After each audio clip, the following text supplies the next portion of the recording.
Good evening, ladies and gentlemen. I would like to thank, first and foremost, the Green Party for giving me this opportunity to address you today. Originally, my comments were going to be slated to appear as a response to the State of the Union that Obama had released. I'm really glad that we're focusing on memes about how we can retort to funny commentary and make people laugh about winning elections, but that doesn't feed people. That doesn't stop families from getting torn apart. That's part of the lowbrow comedy that we've been subjected to for too many years. And I think that while there's a place for laughter, because sometimes you have to laugh so you don't cry, we have to talk about some serious subjects in America, one of them being immigration. For years, the moment this is brought up, we hear screams of entitlement from the right wing.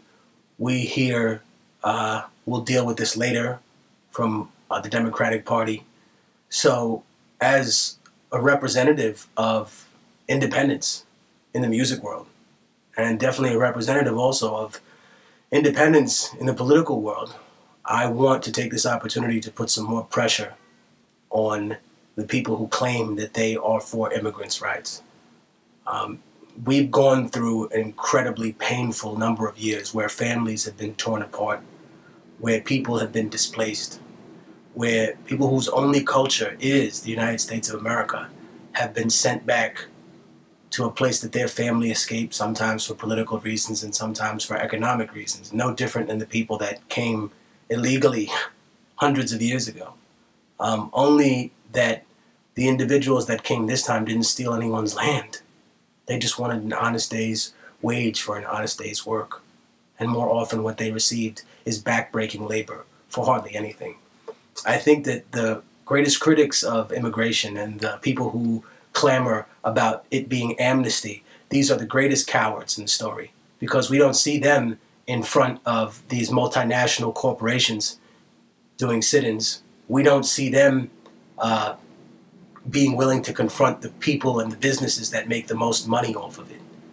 We only see them going after the weakest people, which are the families and the children. So I'm really, honestly hurt and disgusted by that. I feel that we are testing our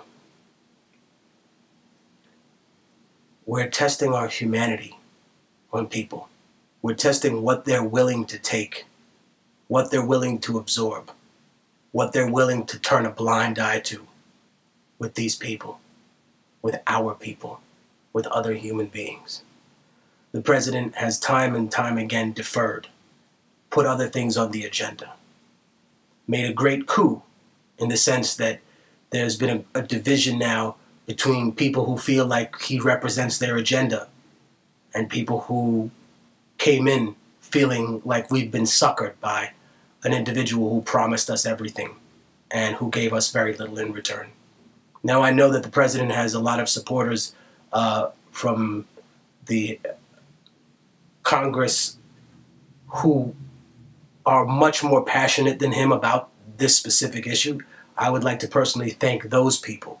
This is not a denigration of every single person in the Democratic Party, but rather a conversation about how when we elect an individual, that doesn't mean that our job is done.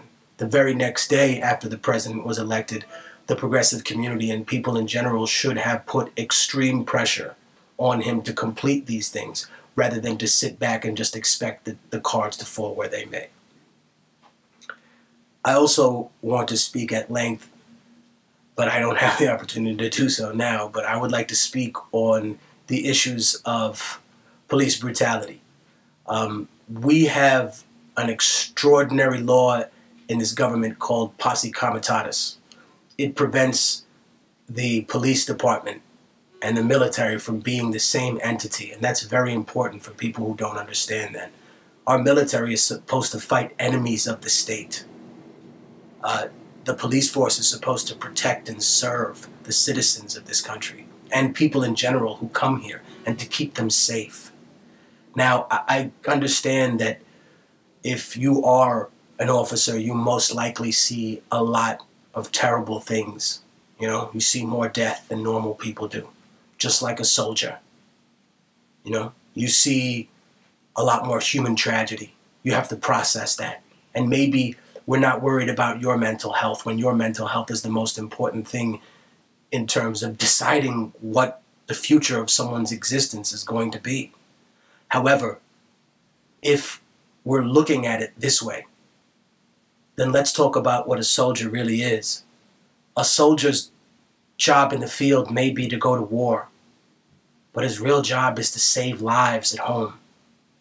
Your job as an officer may be to confront negativity outside, but assuming that we're all the same caricature of something, you've lost the greater meaning, which is you have to save lives. Now, I'm not saying that the Black and Latino community has no responsibility in this, but what I'm really disgusted by is the individuals, unfortunately, from the right more than the left, that claim the moral fiber of our community without knowing anything about us. People who say horrific things like, oh, you know what? When people in your own community die, you don't care. How can you say that?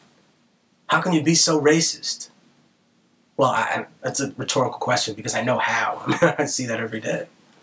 But how do you assume the moral of people? How do you assume their mentality? Right? When someone dies in our community, irrespective of how it is, there's a huge hole in that community. Don't imply that somehow you love your children more than we do. I'll remind you, the Green Party was the one that rallied against the Monsanto Act. Don't talk to us about how we love our children less than you.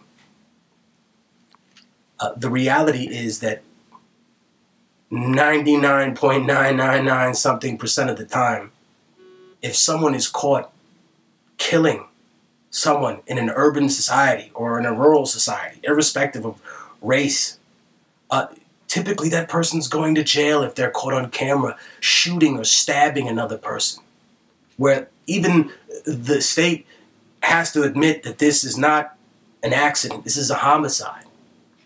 But in the case of many officers, what I've seen is that 99.99 something percent of the time, and that's not an actual statistic, but it's sad that I can make that comparison and it seems on. They never see justice for what happens to our people. I'm calling for a greater conversation between the individuals whose communities are being policed and the police themselves. They should know all those children. They should be in that community. You know, we don't want people being murdered for nothing. We don't glorify random violence. And no one here is in favor of burning down buildings for nothing.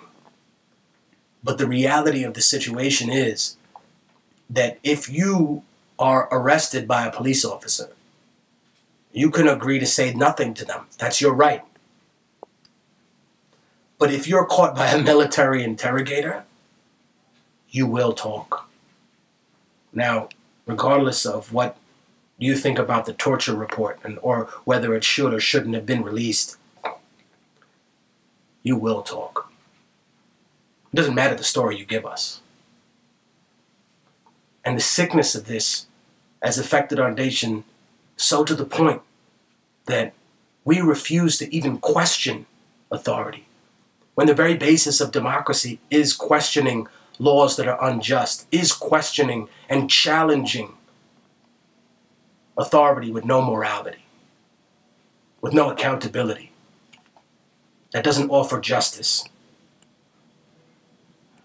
I'm heartbroken when I see people die for no reason. I'm even more heartbroken when I see them die over things that could have been prevented.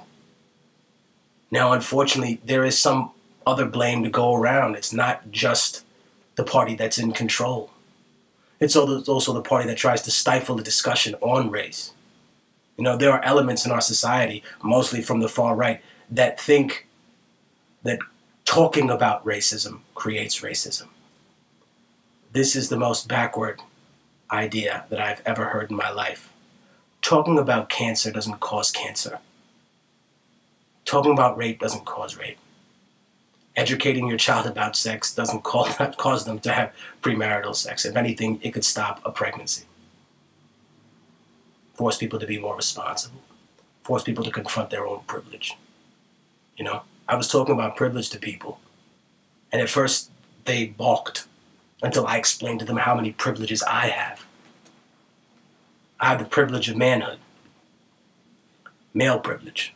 That means I've never in my life left my home at 4 o'clock in the morning and worried about being raped going to the store, and then being raped worried about someone then violating me again by claiming that somehow it was my fault. I have the privilege of citizenship. There's a big difference if I go to a civil action and I get arrested, or I have any run-in with the government or the law, other than someone else who's not a citizen and yet works their fingers to the bone to provide everything that you eat. I have a lot of privileges. And I'm also privileged to be a person who has both parents. I'm a person that was privileged enough to finish high school. I don't discount my privileges. And I know that they don't give me the right to brag. They give me the responsibility to help people who are drowning out there. My name is Felipe Coronel.